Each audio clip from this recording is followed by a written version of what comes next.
Pro Punjab TV ਤੇ ਤੁਹਾਡਾ ਸਵਾਗਤ ਹੈ। ਮੈਂ ਅਮਨਦੀਪ ਜੋਤ ਸਿੰਘ। ਖਬਰ ਸਾਹਮਣੇ ਆ ਰਹੀ ਹੈ ਰਾਜਾ ਵੜਿੰਗ ਹੋਣਾ जुड़ी हुई जी ਦੱਸ ਦੇ ਕਿ ਕਮਲਨਾਥ जो कि सिख कतलेआम ਦੇ ਵਿੱਚ ਨਾਮਜ਼ਦ ਸੀ ਉਹਨਾਂ ਦੇ ਹੱਕ ਦੇ ਵਿੱਚ ਵੋਟਾਂ ਮੰਗੀਆਂ ਰਾਜਾ ਵੜਿੰਗ ਨੇ। ਰਾਜਾ ਵੜਿੰਗ ਹੋਣਾ ਨੇ ਕਲੀਨ ਚਿੱਟ ਤੱਕ ਦੇ ਦਿੱਤੀ ਗਈ ਹੈ ਔਰ ਰਾਜਾ ਵੜਿੰਗ ਹੋਣਾ ਦੇ ਵੱਲੋਂ ਕਿਹਾ ਗਿਆ ਕਿ ਦਿੱਲੀ ਦੇ ਵਿੱਚ ਬੈਠੇ ਕੁਝ ਸਰਦਾਰ ਜਿਹੜਾ ਇਹ ਇਲਜ਼ਾਮ ਲਾਉਂਦੇ ਨੇ ਪਰ ਪੰਜਾਬ ਦੇ ਸਰਦਾਰ ਜਿਹੜਾ ਹੈ ਕਮਲਨਾਥ ਨੂੰ ਪਿਆਰ ਕਰਦੇ ਆ। ਤਾਂ ਅਜਿਹਾ ਕਿਹਾ ਗਿਆ ਰਾਜਾ ਵੜਿੰਗ ਹੋਣਾ ਦੇ ਵੱਲੋਂ। ਔਰ ਨਾਲ ਹੀ ਇਹ ਗੱਲ ਕਹੀ ਗਈ ਹੈ ਕਿ ਕਮਲਨਾਥ ਹੋਣਾ ਨੇ ਕਦੇ ਵੀ ਸਿੱਖਾਂ ਦਾ ਜਾਂ ਸਰਦਾਰਾਂ ਦਾ ਜਿਹੜਾ ਭਲਾ ਹੀ ਚਾਹਿਆ ਔਰ ਉਹਨਾਂ ਨੇ ਉਹਨਾਂ ਨਾਲ ਕਦੇ ਨਫ਼ਰਤ ਨਹੀਂ ਕੀਤੀ। ਤਾਂ ਅਜਿਹਾ ਕੁਝ ਕਹਿੰਦੇ ਹੋਏ ਨਜ਼ਰ ਆਏ ਮੱਧ ਪ੍ਰਦੇਸ਼ ਦੇ ਵਿੱਚ ਰਾਜਾ ਵੜਿੰਗ ਸਟੇਜ ਤੋਂ ਜਦੋਂ ਕਮਲਨਾਥ ਹੋਣਾ ਦੇ ਲਈ ਵੋਟਾਂ ਮੰਗਦੇ ਆ। ਦੱਸਦੇ ਕਿ ਕਾਂਗਰਸ ਪਾਰਟੀ ਵੱਲੋਂ ਮੱਧ ਪ੍ਰਦੇਸ਼ ਦੇ ਸੀਐਮ ਦੇ ਵਜੋਂ ਜਿਹੜਾ ਸੀਐਮ ਦੇ ਵਜੋਂ ਕੈਂਡੀਡੇਟ ਐਲਾਨਣ ਦੀ ਜਿਹੜੀ ਐਲਾਨਿਆ ਗਿਆ ਕਮਲਨਾਥ ਹੋਣਾ ਨੂੰ। ਤਾਂ ਦੱਸਦੇ कि कमलनाथ नाल स्टेज साझी करन दौरान की क्या राजा वड़िंग होना ने सुनाने तुहानू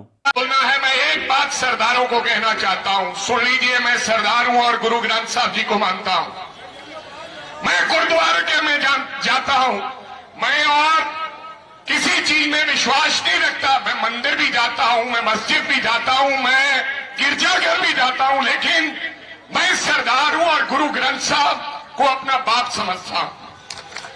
मैं आपको यह कहना चाहता हूं, जो कूड़ प्रचार इस प्रदेश के अंदर चंद लोग सरदार बनकर कह रहे हैं कि कमलनाथ जी ने सरदारों के ऊपर अत्याचार किया है। मेरी उम्र 44 साल की है, मैं कैबिनेट मंत्री भी रह चुका हूं।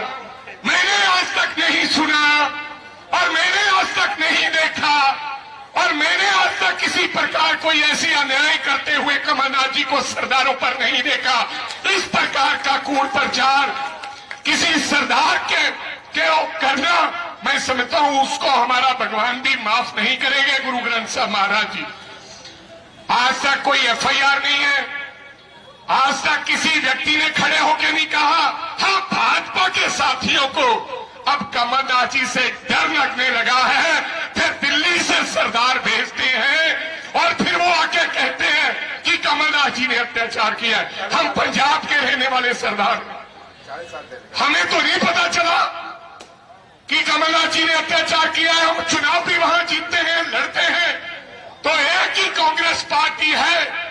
ये सरदारों का संदेश देना चाहता हूं, जिसने हमेशा पगड़ी वाले सरदार का सम्मान किया। पहला देश का राष्ट्रपति ज्ञानी जैल सिंह अगर किसी पार्टी ने बनाया तो वो कांग्रेस पार्टी ने बनाया। 1.5% मात्र सरदार इस देश के अंदर है।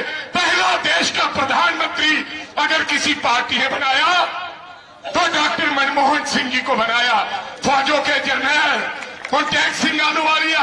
तो मेरी आपसे गुजारिश है सरदारों को और भाइयों को और इंदौर के साथियों को कि मजबूती से अब हमें लड़ना है और हमें भूल मत जाना। सर, मैं कमलनाथ जी से गुजारिश करना चाहता हूं।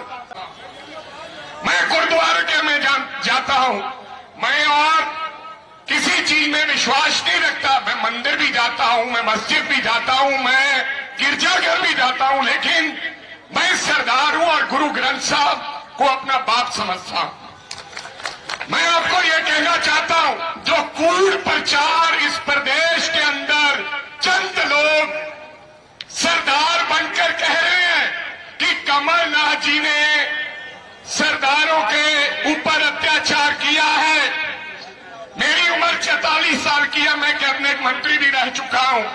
मैंने आज तक नहीं सुना और मैंने आज तक नहीं देखा और मैंने आज तक किसी प्रकार कोई ऐसी अन्याय करते हुए कमलनाथ जी को सरदारों पर नहीं देखा। इस प्रकार का कूड़ प्रचार किसी सरदार के करना, मैं समझता हूं उसको हमारा भगवान भी माफ नहीं करेंगे, गुरु ग्रंथ साहब महाराज जी। आज तक कोई एफआईआर नहीं है। आज तक किसी व्यक्ति ने खड़े होकर नहीं कहा। हाँ, भाजपा के साथियों को अब कमलनाथ जी से डर लगने लगा है। फिर दिल्ली से सरदार भेजते हैं और फिर वो आके कहते हैं कि कमलनाथ जी ने अत्याचार किया है। हम पंजाब के रहने वाले सरदार, हमें तो नहीं पता चला कि कमलनाथ जी ने अत्याचार किया है। हम चुनाव भी वहां जीतते हैं, लड़ते हैं। तो एक ही कांग्रेस पार्टी है। ये सरदारों का चाहता हूं, जिसने हमेशा पगड़ी वाले सरदार का सम्मान किया, पहला देश का राष्ट्रपति ज्ञानी जैल सिंह अगर किसी पार्टी ने बनाया तो वो कांग्रेस पार्टी ने बनाया। 1.5% मात्र सरदार इस देश के अंदर है। पहला देश का प्रधानमंत्री अगर किसी पार्टी ने बनाया तो डॉक्टर मनमोहन सिंह जी को बनाया। फौजों के जर्नल कॉन्टैक्ट सिंह आलूवालिया।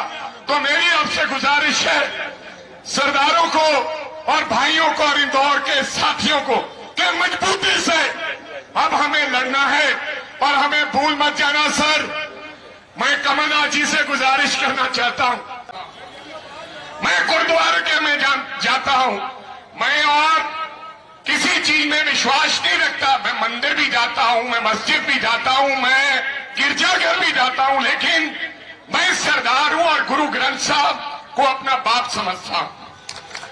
मैं आपको यह कहना चाहता हूं, जो कूड़ प्रचार इस प्रदेश के अंदर चंद लोग सरदार बनकर कह रहे हैं कि कमलनाथ जी ने सरदारों के ऊपर अत्याचार किया है।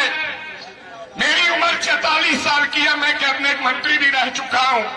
मैंने आज तक नहीं सुना और मैंने आज तक नहीं देखा और मैंने आज तक किसी प्रकार कोई ऐसी अन्याय करते हुए कमलनाथ जी को सरदारों पर नहीं देखा। इस प्रकार का कूड़ प्रचार किसी सरदार के करना, मैं समझता हूं उसको हमारा भगवान भी माफ नहीं करेंगे, गुरु ग्रंथ साहब महाराज जी। आज तक कोई एफआईआर नहीं है, आज तक किसी व्यक्ति ने खड़े होकर नहीं कहा। हाँ, भाजपा के साथियों को अब कमलनाथ जी से डर लगने लगा है, फिर दिल्ली से सरदार भेजते हैं और फिर वो आके कहते हैं कि कमलनाथ जी ने अत्याचार किया है। हम पंजाब के रहने वाले सरदार, हमें तो नहीं पता चला कि कमलनाथ जी ने अत्याचार किया है। हम चुनाव भी वहां जीतते हैं, लड़ते हैं। तो एक ही कांग्रेस पार्टी है। ये सरदारों का संदेश देना चाहता हूं, जिसने हमेशा पगड़ी वाले सरदार का सम्मान किया। पहला देश का राष्ट्रपति ज्ञानी जैल सिंह अगर किसी पार्टी ने बनाया तो वो कांग्रेस पार्टी ने बनाया। 1.5% मात्र सरदार इस देश के अंदर है। पहला देश का प्रधानमंत्री अगर किसी पार्टी ने बनाया तो डॉक्टर मनमोहन सिंह जी को बनाया। फौजों के जर्नल कॉन्टैक्ट सिंह आलूवालिया। तो मेरी आपसे गुजारिश है सरदारों को और भाइयों को और इंदौर के साथियों को कि मजबूती से अब हमें लड़ना है और हमें भूल मत जाना। सर, मैं कमलनाथ जी से गुजारिश करना चाहता हूं, मैं गुरुद्वारे में जाता हूं, मैं और किसी चीज में विश्वास नहीं रखता। मैं मंदिर भी जाता हूं, मैं मस्जिद भी जाता हूं, मैं गिरजाघर भी जाता हूं, लेकिन मैं सरदार हूं और गुरु ग्रंथ साहब को अपना बाप समझता हूं। मैं आपको यह कहना चाहता हूं, जो कूड़ प्रचार इस प्रदेश के अंदर चंद लोग सरदार बनकर कह रहे हैं कि कमलनाथ जी ने सरदारों के ऊपर अत्याचार किया है। मेरी उम्र 44 साल की है, मैं कैबिनेट मंत्री भी रहा है। ये सरदारों का संदेश देना चाहता हूं,